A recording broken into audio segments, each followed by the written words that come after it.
Hi everyone, welcome to the Croccast podcast. I'm your host Nate, along with my co-host Matt, and today we have the special honor of being joined by Mr. Cary Howe. Cary, welcome to the show. Hey, thanks. Appreciate it. I'm enjoying talking to you guys here and get the opportunity. Awesome. So Cary, do you mind telling us how you first got into reptiles and herping in general? Yeah. So, I always tell people that as a kid, a small kid, and I grew up in southeast Pennsylvania, um, but yeah, there wasn't, I wouldn't say a plethora of herps there in that part of the country, although there were quite a few, and I'm finding out uh, the longer I do this, there's some pretty neat things up there in that area. But at the time, I didn't know, and I just enjoyed getting in the creeks. Just enjoyed finding salamanders, redback salamanders, and crayfish, and frogs. Maybe the occasional water snake. But at that time, it was just about critters. You know, my mom used to get mad at me because I'd bring home, uh, you know, salamanders and all kinds of critters, and leave them in jars, and she'd find them weeks later, dried up, things like that. But I was just fascinated, by uh, wildlife in general. But it seemed like it was more of those, aquatic amphibians and reptiles that just fascinated me. So, I guess you could say I never outgrew that. Um, I wasn't really into field herping until, goodness, well after college. I married my wife Tammy in 1998, and soon after that, we were living in Greenville, South Carolina, and we lived in a small little rental house pretty close to downtown Greenville. And I was doing some yard work outside, and I was raking leaves and just cleaning things up, some piles of debris and things like that. And under some of that leaf litter, I found a nice decayed brown snake, and I thought that was pretty neat. I picked it up, brought it inside, showed my wife, and I said, I'd love to hang on to it. We have a container I can put this thing in just for a day or two, just to watch it. And she said, I have an aquarium under the house that I used to keep a pet corn snake in from the class. She was a teacher in those days. And so she said, I think it's still down there. And I went down and checked, and sure enough, it was there. So I put this little brown snake in this aquarium, and watched it for several days, then released it. But I was kind of hooked at that point. I realized, just doing a little research online, that there were just a ton in South Carolina of species of snakes and reptiles, and I just was like, I could find some more of these things. So it got me outdoors. I enjoyed hiking anyway, getting outside, and so I went to the nearest state park and did some hiking around, found a few other species of snakes. Um, One of note was the queen snake, which was pretty common there. And so I found quite a few of those, some water snakes, and this copperhead. So anyway, those things just kind of, evolved into this, fascination with finding them in the wild, and kind of um, drew that childhood fascination that I had back out. And but back in those days, it was about finding as many as I possibly could find. And now it's kind of evolved into finding them in the wild, but photographing them. And that was kind of the intended them to be.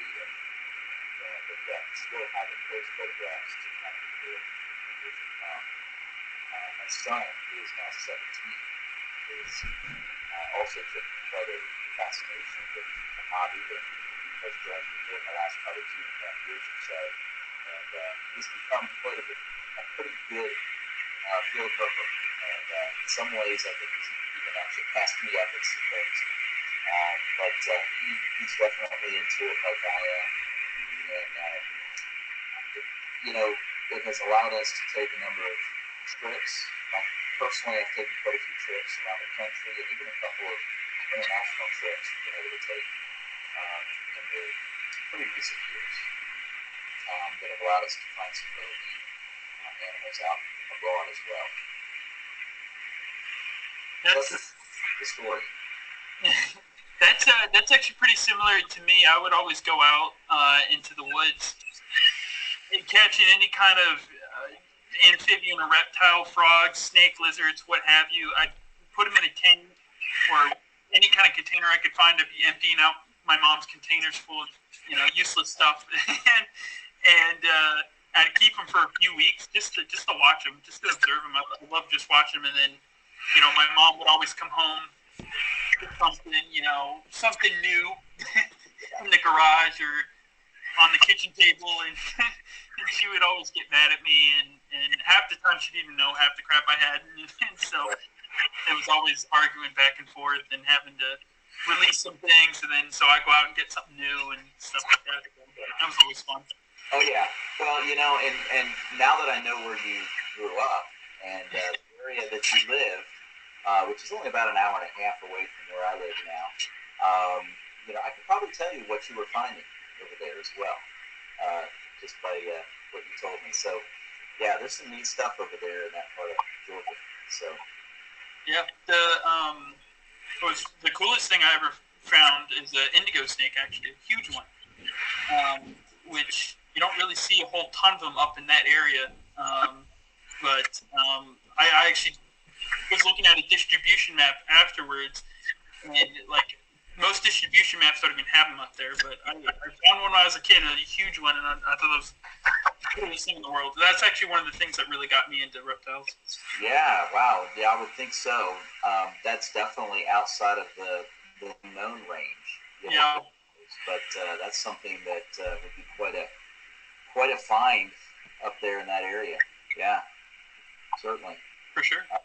Yeah, we find those too. We have to go a little bit further south where we live to find them now. But usually we'll go down to South Georgia and find one or two a year, get some photos at a distance. Yeah. They're gorgeous snakes. So so what do you do now? You mean for a living? Yes. So yeah, and I have to preface that with certain people that I know, because there's a lot of people that I've known for years that still think I do this herping for a living. I have to tell them, look, this isn't my job. It's simply a hobby. But no, I'm a pharmaceutical rep. I've been, a rep for a number of large pharmaceutical companies over the last 15 to 16 years. I've worked for Johnson & Johnson for a while, even Pfizer for a short time. I work for another company that's based out of California, and I call pretty much on just hospitals and talk to pulmonologists and respiratory therapists, and spend a lot of time in the hospitals and in doctors' offices talking to them about our product, and it affords me, it's a lot of work. It's hard work sometimes, many times, but it's also one of those jobs that can be somewhat flexible. I have a large territory. Much of my territory even takes me down into places, I should say, or up into places where herping is kind of it's some really good herping, some really good areas and habitats that, if I have the time or if I'm spending the night, overnight, to call in clients, take a few hours to do some hiking or tin flipping or, just looking for certain things in some of those areas. So I've been able to find quite a lot of my herps, on, short-term work trips that I've taken, around the southeast. And so I just love the Georgia, South Carolina region. It is just chock full of amazing animals, amazing, herpetofauna, and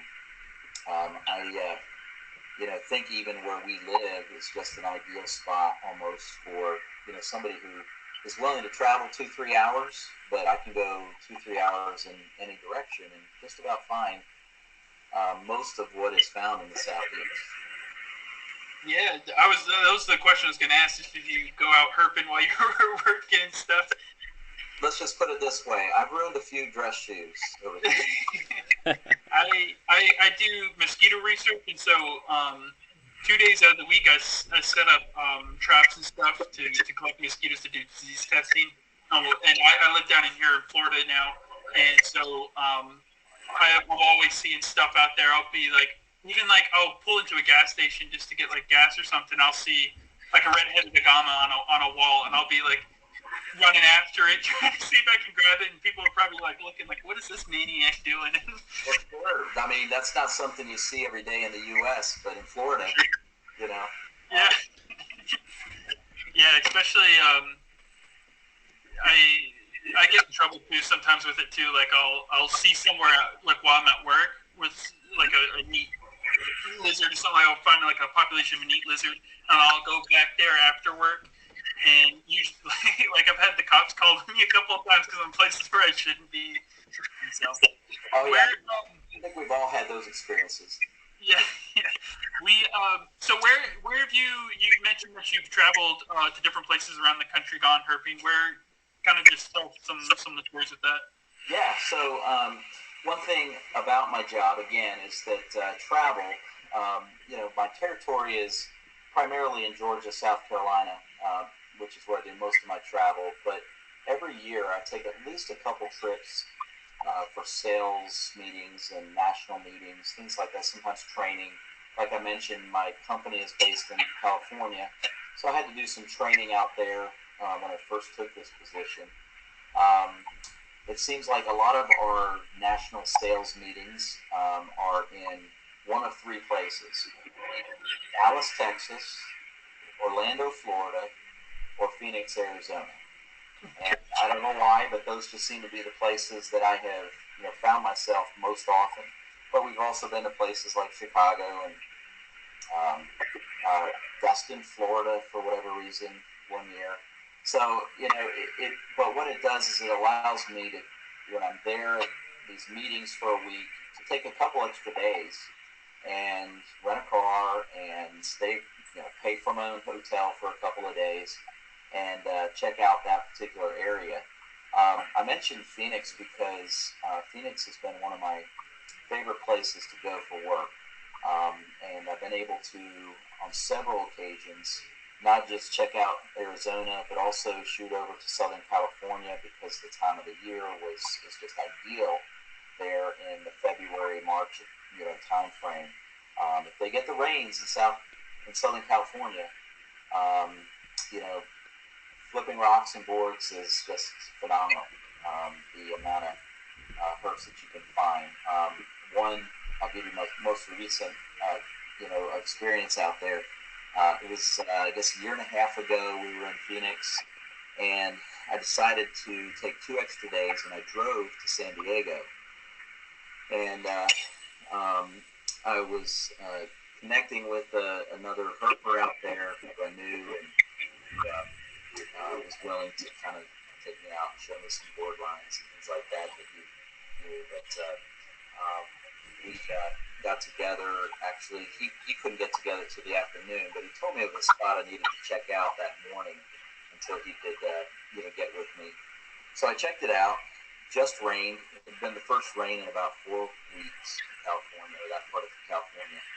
And I found at the first spot, just flipping some boards and tin, um, about 10 snakes in about 20 minutes.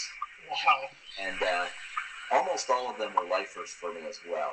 But, things like cowkeys, found some pelluri, found alligator lizard, ringneck snakes, and a gopher snake. So, it was quite an experience to just find that many in a short period of time. But the rains out there are just, the best, really the best way to, gauge when you should get out and start looking, especially at that time of the year. February, March. In fact, I've been surprised when I was out there for training in the Bay Area, even in the winter, dead of winter. If you get some rains out there, you can find quite a few birds. I mean, it was amazing to me how many salamanders, the ensitinas, the slender salamanders, and then there's some boards and some rubber bowmen, and gopher snakes, things like that in the dead of winter.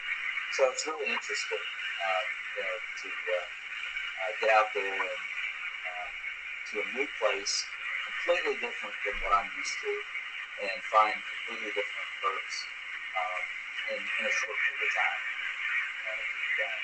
So I've been fortunate to be able to do that on several occasions. I was talking to Nate a little bit before the call about one time that another company I used to work for was based in the Chicago area. And when I was there 1 year, 9 years ago, in fact, almost to the day, I got together with a guy by the name of Mike Pingleton, who's a friend of mine now, and we got out together for the first time there in Indiana, in the Kankakee area, and found my life for bull snakes, found milk snakes, found some darters, lots of cool stuff there as well. So those are the kind of short trips I've been able to take because of my work, taking me around to different parts of the country. And it's been fun. So, That's awesome. you recently finished up a You recently finished up a trip to Arizona, right? I did, yeah. So this was completely unrelated to work, of course. But my son and I think I mentioned that my son is really into the hobby now. But this is his first time to really get out west. And so this year, at the beginning of the year, we planned a trip to Arizona during the monsoon season, but before he started school. So, the first week of August this year, we went out to Arizona, spent the week out there. Had a great week. Couldn't have asked for really much better in terms of the number, quality, and everything of the wildlife that we were able to see. A lot of rain, beautiful, green, lush countryside out there, if you can believe it, in southern Arizona. But the rains were plentiful. So, yeah, we found a few of our targets and then some. So it was really great experience. I would recommend if anybody likes to herp, at least take a trip out to Arizona once. You gotta get out there and just, it's hard to explain, the road cruising out there versus maybe say in Ohio or even in Georgia for that matter. Florida, you might find some places where it's like that, but when you're stopping every 10 minutes, for a snake in the road, it's an exciting experience. It really is. Me and Nate recently, about a year ago, actually a year ago now. Anyways, we took a trip out to Utah. We stayed at a buddy's house. It was southwest Utah, so it was right in that corner right by Nevada and Arizona and stuff. That was really cool. Personally, I was really hoping to get a desert iguana, chuck wallet, and some sort of rattlesnake. I have never seen a rattlesnake in the wild. Like, I've had all sorts of opportunities to, but never have. Like, I even interned in Kentucky where there's tons of timber rattlesnakes in this one area.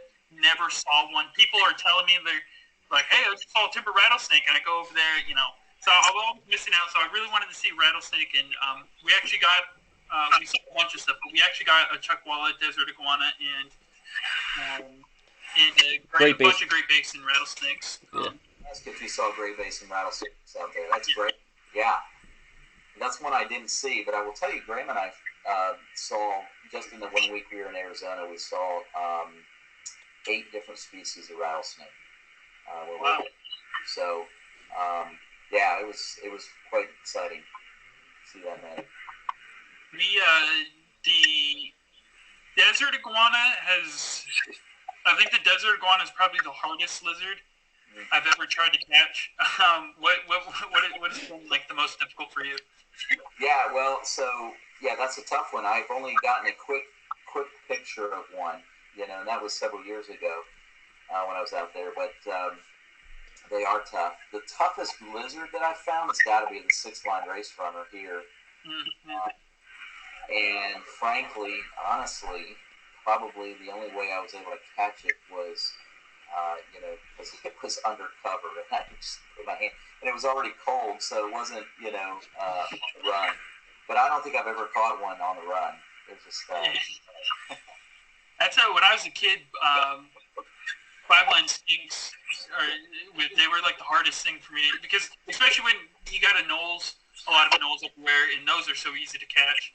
And I'd find these five-line skinks, and always, go and they're so fast, especially for like a kid when you're not quite coordinated yet.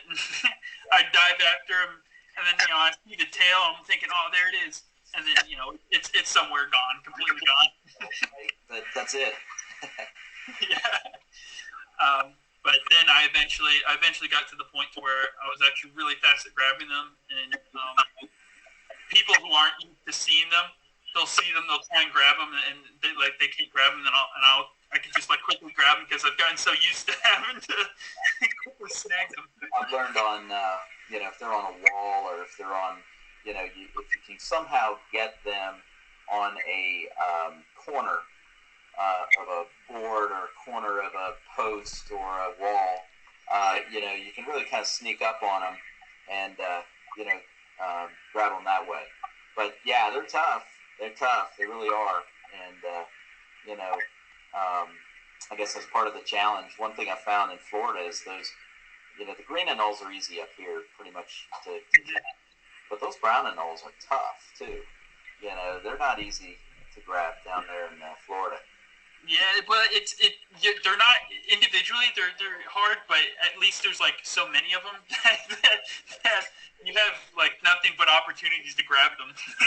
So many, you're gonna get one of them exactly. The one thing since I've been here, the one anole that I've been having trouble grabbing is a Puerto Rican crested anole. I'll see them, and then I don't see them very often. It's only sparsely, and when I do, they're just gone. Like I don't even get a chance to grab them or get a picture of one or anything. So that's one that's been avoiding me.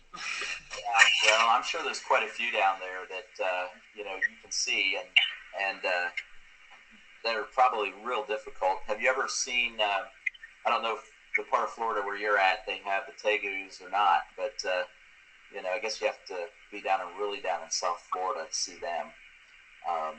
But those would be probably pretty difficult too, other than their size. I'm in Southwest Florida, and they're found more over in the southeast part. Yeah. I have been wanting to make a trip out there. From my understanding, from looking at other people doing it, all you really have to do is throw out a cage put an egg out there and leave it overnight, and they're pretty easy to catch that way. But as far as physically grabbing them, they're just so large and strong. Yeah, I would think that would be hard to. Where I'm at is the second largest spot in South Florida for Nile monitors, but they're all in heavily populated neighborhoods. So I'm having trouble finding a way to get there without just crawling through people's yards. That's crossing, right? Yeah. Now, don't they have quite a few chameleon down there as well in your area? Yeah, but those are difficult because the chameleons are because you can sell them for a lot of money. Yeah. They're like fish. They're like fishermen. People the chameleons are all in one spot, and so there'll be a large population of them, and then there's none, and then a large population. And so when someone finds that population, they don't tell anyone where it is. Yeah. So, and it's impossible to just walk through the woods and find one. So they're difficult to find, but if you could find them, they're easy to. Then you're golden. Yeah. Exactly. Yeah. And you don't want to tell anybody at that point either. So. Right. Yeah. Got it. Yeah, I actually have a coworker who found a full-grown, gorgeous panther chameleon, and it was just walking up their driveway. They came home and it was on the ground walking up their driveway. Amazingly enough, and they kept it for a while. They had they put it on social media, whatever, and they just got bombarded with calls and people just asking them, like, where'd you find that? And offering to pay them money to look around their house to find them and stuff. It's insane. Yeah, I bet. Yeah, I could see that being pretty prolific as far as being able to sell them to pet stores and things like that. So, but well, that's neat. Yeah, I mean, I was trying to think of some of the other trips that I've been able to take as well. Last year, well, let's put it this way: we had one thing my company does, and most pharmaceutical companies do this with their salespeople is, if you have a certain success in your sales in a year, they'll send you on trips to different places. And I've been fortunate and blessed to have won a few trips here in recent years. Several years ago, I won a trip to South Africa. So my wife and I were able to go there. And now it wasn't a herp trip by any means. It was pretty structured, and they pretty much had the activities planned for us, and so it wasn't a lot of time for me to get out and just look around and see. The other thing too is one of the spots though that we were at was in near Kruger National Park, which is real famous for all of its African wildlife, and we did a safari, a 2-day safari there, and stayed in a lodge. We had to stay in our lodge at night because of the wildlife.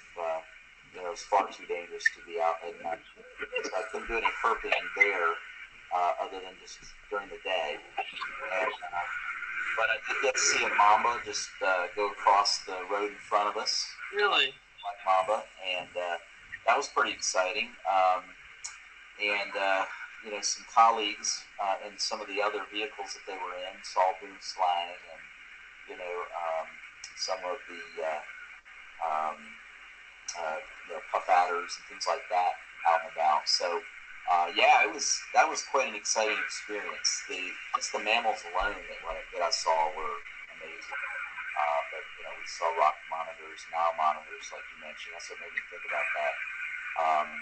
And of course Nile crocodiles and the big five of mammals. So it was quite exciting. Last year I was able to take a trip with my family because I won a trip as well. And we decided to go to the Baja Peninsula. So we went to Cabo San Lucas. My son and I got out into the countryside, found just a tremendous amount of rattlesnakes and other colubrids and things like that, a lot of lizards.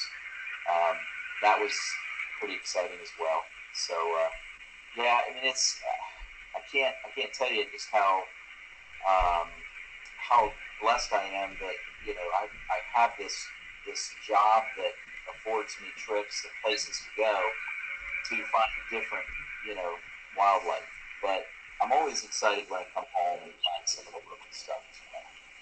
So, last night we had a pretty good night road cruising here, so it was fun. Did you see a Cape Cobra? Those are in South Africa, right?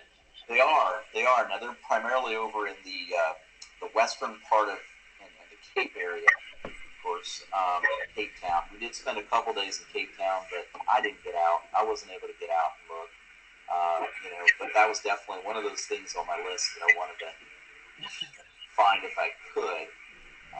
Really, the only thing I was able to find was Madonna lizards in the wild, girdled lizards as well, things like that, just around the rocks there. So, yeah. So you I'm actually. so you also once took a trip. I was just gonna say I'm actually. What was that, Nate? So you once took a trip to Costa Rica, right?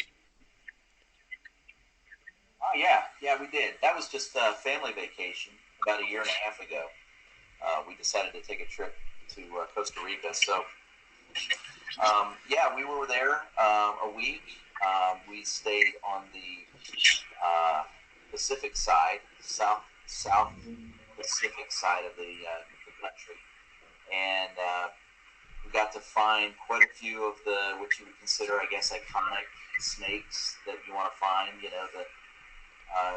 The Terciopella, the Fertilance, We saw some eyelash vipers. We found a small boa in our lodge or resort that we were at, and let's see, what were some of the other things? Of course, lots of basilisk, and it was just a really cool experience as well. To see stuff, but I was just struck by the beauty of the country and the rainforests, and we, it's just like you walk out of your room in your resort, and you're sitting there and you're looking around and you look up and there's a,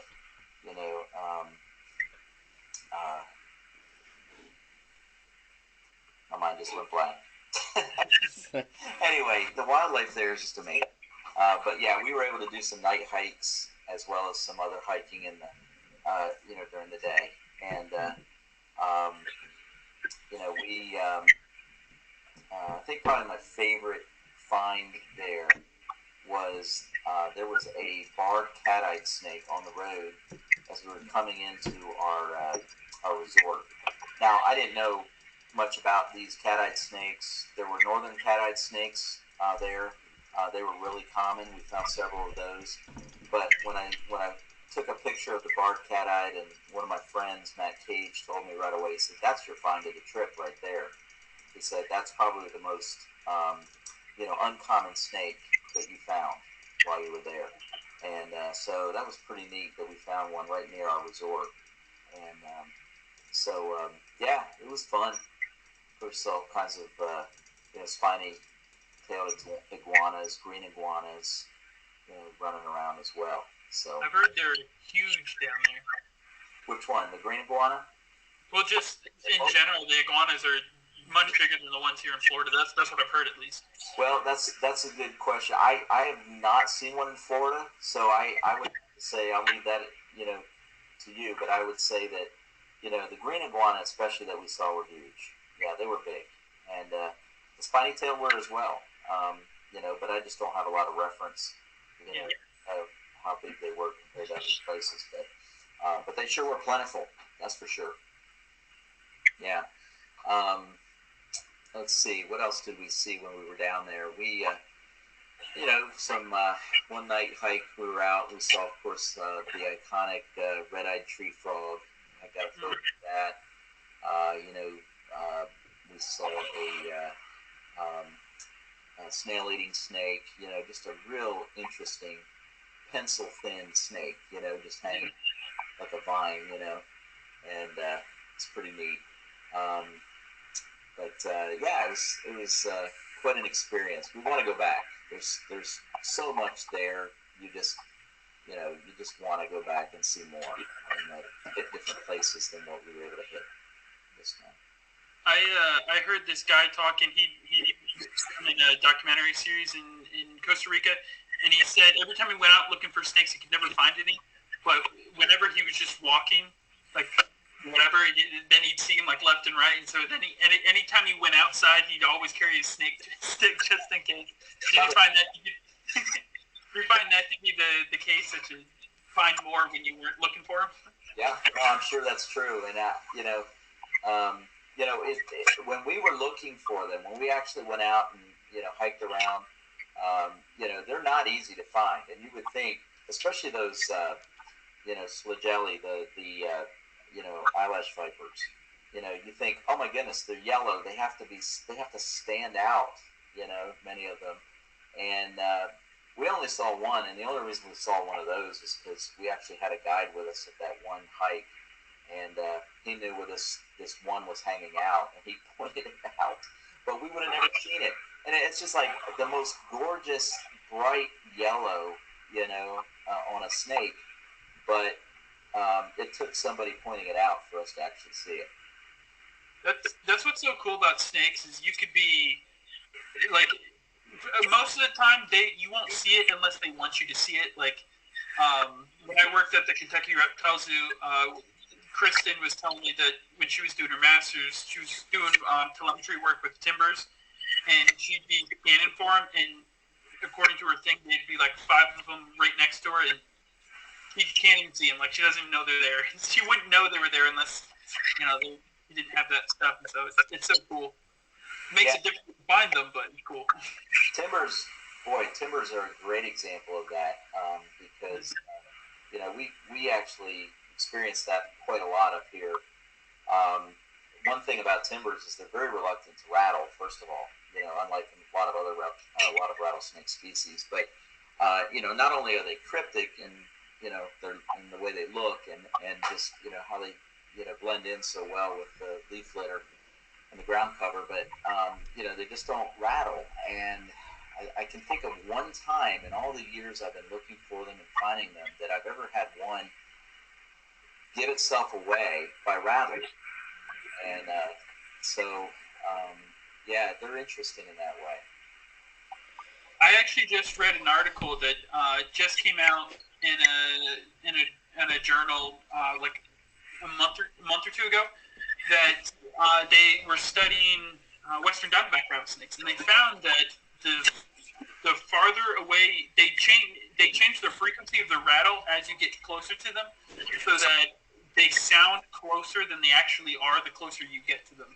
So like when people were far away, they were able to accurately guess how far the snake was, but when they were much closer, they were inaccurate. They kept thinking it was closer. It's really cool. The sound, huh? Yeah. Yeah, Wow. I'm actually. I've found quite a few back. Yeah, go ahead then. I'm actually going down to East Texas in a little less than a month, and hoping to do some road cruising down there and find a few lifer timbers there as well. Yeah, I'm sure you can down there, especially in extreme East Texas. I would imagine even, especially after this. When are you going? In a week or two? About 3 weeks. Yeah. I would think the rain that they're going to be getting from this tropical storm will really get things moving, and so it would not surprise me at all if you'll have some good success. But right now, timbers especially are on the move in the late afternoon, early evenings, sometimes even after dark. Unfortunately, the other night I was out road cruising and watched somebody pretty far up ahead.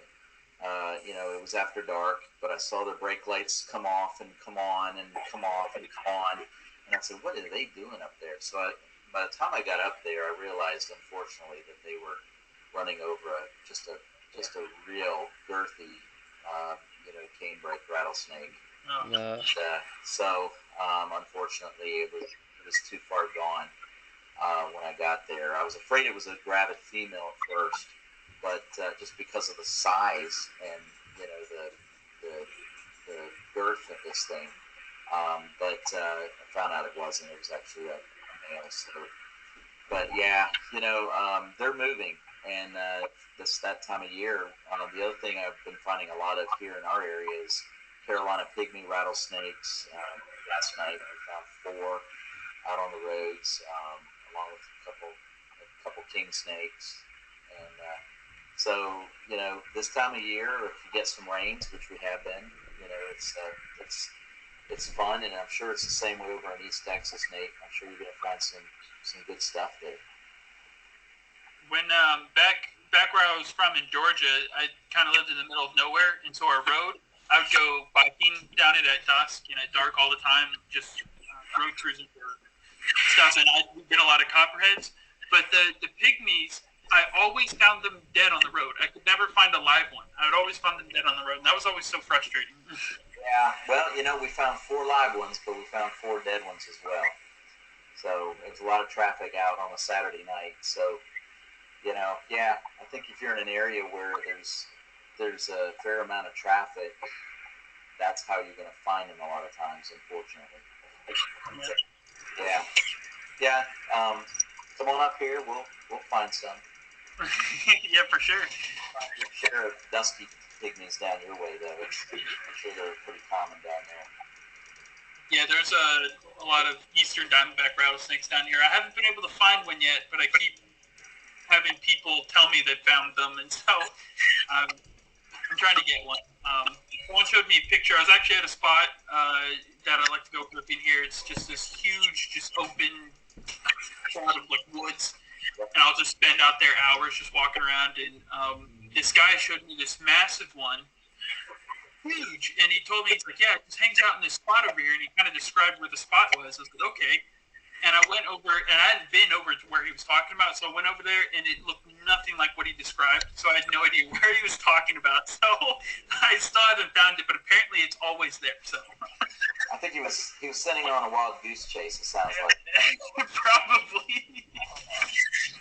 But you'll find yours. It's only a matter of time, I'm sure. Yeah. I was actually about a year ago when I was a year or two ago when I was still in Georgia. I was mowing the lawn and I ran over. I didn't see it, but I ran over an eastern milk snake with the lawnmower, and then it wasn't until I came back around that I saw it. And I was like, oh man, but it had like a big lump in it. I was like, oh, so I wonder what this is. So I have a scalpel and I dissected it and I actually pulled out a full intact corkscrew tree frog out of its stomach. It was so cool. It was like halfway down its body. It was Wow. pretty cool. Yeah. Interesting. Wow. Yeah. Well, it's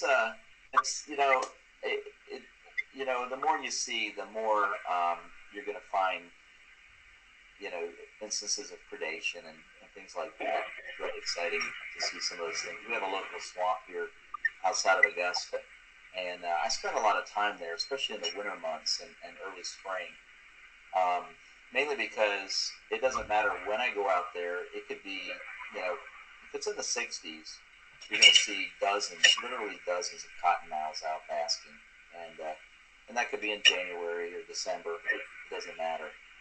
But I was out hiking the swamp one time, and I was walking across a boardwalk, and there was a long black racer kind of sticking out from underneath the boardwalk, and it was just all I saw was the back half of the snake, but it wasn't moving. It wouldn't move away. I mean, I thought for sure it would kind of take off if I'm walking on this boardwalk, and I got down on my hands and knees and looked underneath to see why it was, just sitting there. I thought maybe it might be dead.